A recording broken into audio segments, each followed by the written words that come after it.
প্রতিষ্ঠা দিবস, সাথে তোমার এই রামকৃষ্ণদেবের কল্পতরু নিয়ে তুমি আজকে যে সুন্দর র্যালিটা করবে, এই সম্পর্কে কি বলবো? ঠাকুর বলেছে তোমার চৈতন্য হোক, তোদের চৈতন্য হোক। আজকে হচ্ছে আমাদের কাছে খুব স্মরণীয় একটা দিন। সেই স্মরণীয় দিনে সব থেকে বড় কথা হচ্ছে কি, মানে আজকে আমরা সমাজে যেভাবে প্রতিষ্ঠা পেয়েছি, এই যে আমি সঞ্চিতা দে, আমি যদি তৃণমূলের কাউন্সিলর না হতো মাত্র কি এত চিন্তা, সেই যে মুরারি মোহন পাঠক, ইনি যদি মানে তৃণমূলটা করছেন সেই হিসেবে, পরেশ কর্মকার, মীরা ঘোষ, যারা যারা আছেন, রতন ঘোষেরা নর্মাল।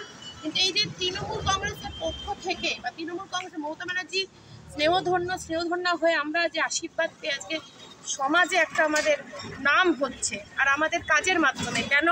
আমাদের দিদি একটাই কথা বলেছে যে উন্নয়ন উন্নয়ন উন্নয়ন উন্নয়ন, মানুষের কাছে পৌঁছানো, মানুষের প্রকৃত কাজ করা, সমাজ সেবা করা। উনি বলেছেন রাজনৈতিক ব্যক্তি পরে হবে, আগে সমাজ সেবা করো, সমাজের সেবা করো। এটা কিন্তু কেউ কোনো রাজনৈতিক ব্যক্তিত্ব সেভাবে শিক্ষা দেয় না, যেটা মমতা বন্দ্যোপাধ্যায় দিয়েছে। এবং আমাদের একটাই অঙ্গীকার হবে যে আমরা বিরোধীদেরও কাছে টেনে নিয়ে বলবো যে আমরা আরও উন্নয়ন দিতে চাই।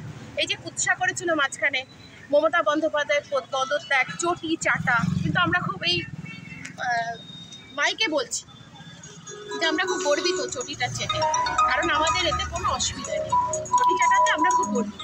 তাই একটাই কথা বলার যে আজকে কল্পতরু, হ্যাঁ যা চাই। এবার 1 জানুয়ারি কল্পতরু দলের হচ্ছে 28তম প্রতিষ্ঠা দিবস, 1998 সাল।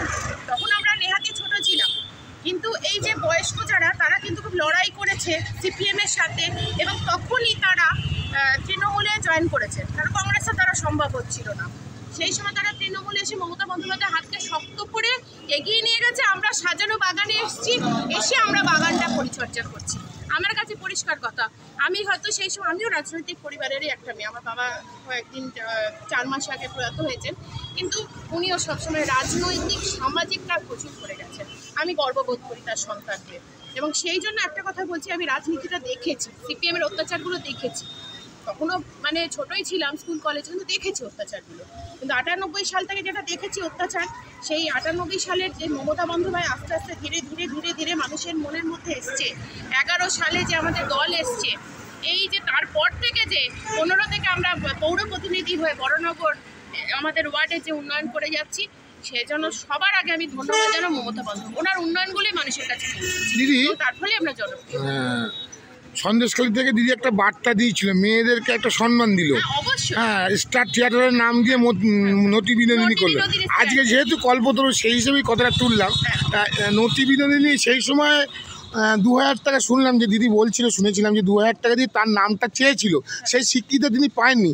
আজকে এত বছর পরে সেই স্বীকৃতি তিনি পেল, মেয়েদের সম্মান দিল। কি বলবেন? সম্মান মমতা বন্দ্যোপাধ্যায় যেভাবে দিয়েছে, মাদার টেরেসা আমাদের দিয়েছেন, আমাদের ইন্দিরা গান্ধী মেয়েদের যেভাবে সম্মান দিয়েছেন, তারপরে মমতা বন্দ্যোপাধ্যায় যেভাবে মেয়েদের সম্মান দিয়েছেন, এটা ভাবা যায় না। আজকেই আমার ওয়ার্ডের একটি মহিলা বলছিলেন, হ্যাঁ, যে মমতা বন্দ্যোপাধ্যায় লক্ষ্মী ভাণ্ডার 2000 টাকা করে দেবে। জানো মানে কত আনন্দ তাদের, এই মহিলাদের।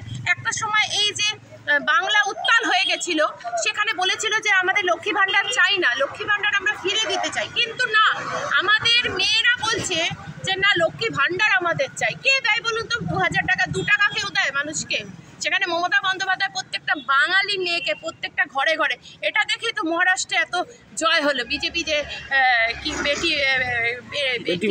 বেটি বাঁচাও না, ওটা প্রকল্পটা বলেছিল যে মা বেহেন, এরকম একটা কিছু প্রকল্প। তাহলে এগুলো তো সব মমতা বন্দ্যোপাধ্যায়, মানে বাংলা যেটা ভাবে আর ভারতবর্ষ সেটা পরে ভাবে, সেটা তো প্রমাণই হয়ে গেল। মমতা বন্দ্যোপাধ্যায়ের 63টা প্রকল্পের মধ্যে থেকে কিছু প্রকল্প আবার আমাদের দিল্লির যে আছে ওনারা নিচ্ছেন, মানে এই দেখে অনেকগুলো প্রকল্প হয়েছে। এই যে রূপশ্রী প্রকল্প, ওটা তো মানে ইউনেস্কো থেকে একটা স্বীকৃতি পেয়েছে। এবং দ্রৌপদী মুর্মু, যাদের কাদের দ্বারা মনোনীত রাষ্ট্রপতি, মমতা বিজেপির দ্বারা, তিনিও প্রত্যেকটা প্রকল্পকে প্রথম করছেন। তাহলে আমরা তো গর্বিত, আমরা মহিলা হিসেবে গর্বিত, আমরা মানুষের কাছে গিয়ে কাজ করে করে আমরা গর্বিত।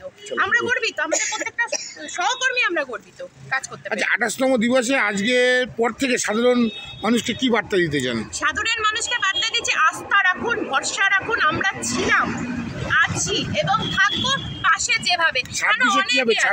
26-এ আমাদেরই জয় হবে। আবার এটা বলার কোথায় না, আরো কতটা সেটাই আর কি। সেটা বলা মুশকিল, কত হতে পারে, প্রচুর হবে এবং এই এখনই মার্জিন বলা মুশকিল যে কোনটা কে পাচ্ছে। অনেক ভালো হবে। চলো।